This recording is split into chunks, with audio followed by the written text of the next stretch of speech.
Once again, we're following the breaking news right now. Lawyers for President Biden finding classified documents from his time serving as vice president in the Obama administration in one of his private offices. They found the documents last November.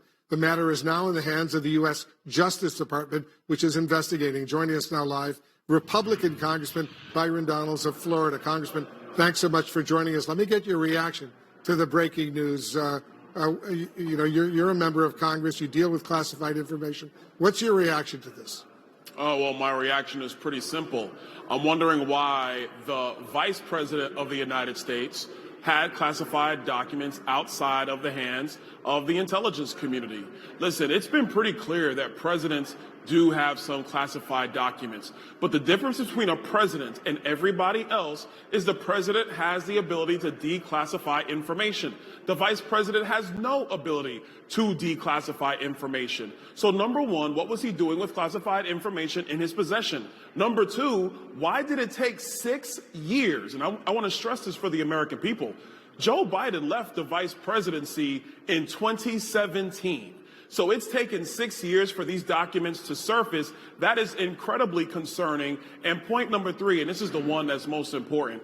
Everybody can go back to the Hillary Clinton email saga. We know other presidents have had classified information. But why was there a raid on Mar-a-Lago? But now this story just kind of seeps out and everybody's saying, oh, we just want to get down to the bottom of it. And everybody's giving the benefit of the doubt. A vice president of the United States or a secretary of state or anybody else should not be having classified information, period. Well, they have top secret security clearances. They can have classified information. The question is whether they can take those documents with them as they're going to a private office. That's the difference. Well, and not to, I don't want to get this is not a back and forth with you, but to be perfectly honest, yes, they have a classified clearance. But that doesn't mean they get to remove documents. Well, you're not allowed to remove them. They're not allowed to take classified information, especially highly classified documents that are sensitive, compartmented information, SCI documents, which is what Trump did at Mar-a-Lago. So you're ready to react to that as well? What Trump did was illegal. Is that what you're saying? No, that's not what I'm saying at all, because the president and his team have gone back and forth with the National Archives saying he has an ability to declassify. That is something that's going to take care of itself at a later date in its own time, in its own space. My question is very clear.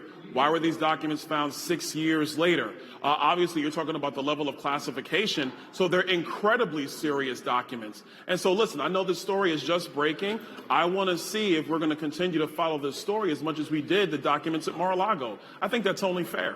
So are we going to see the Republican leadership in the House launch a full-scale formal investigation into this, or leave it to the Justice Department and the U.S. attorney who's now investigating?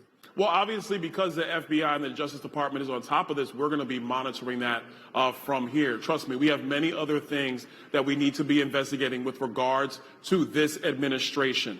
But one of the things that is probably going to come up is the differentiation about how the National Archives, the FBI might want to go about handling these different situations when it comes to documents and classified information that are being controlled outside of the hands of the intelligence community. Before I let you go, Congressman, I want to get to the matter before the House of Representatives right now, the vote on the new rules that is coming up very soon. There's going to be a formal vote on the floor of the House. This is the first big test for the new speaker after last week's chaos, and you're very familiar with that. How confident are you, Congressman, that this rules package will pass tonight? Well, two things. One, last week was not chaos. Last week was a deliberative, open conversation about leadership in the House of Representatives. It was an orderly process. We got the job done. Kevin McCarthy is Speaker of the House. On to tonight with the rules package. I fully anticipate that it will pass, and we're going to get down to business that the American people sent us here to do. Congressman Byron Donaldson, thank you very much. You can argue whether or not it was chaos or not. It seemed pretty chaotic to those of us who were watching, but I'll let you go right now. Appreciate it very much. Anytime.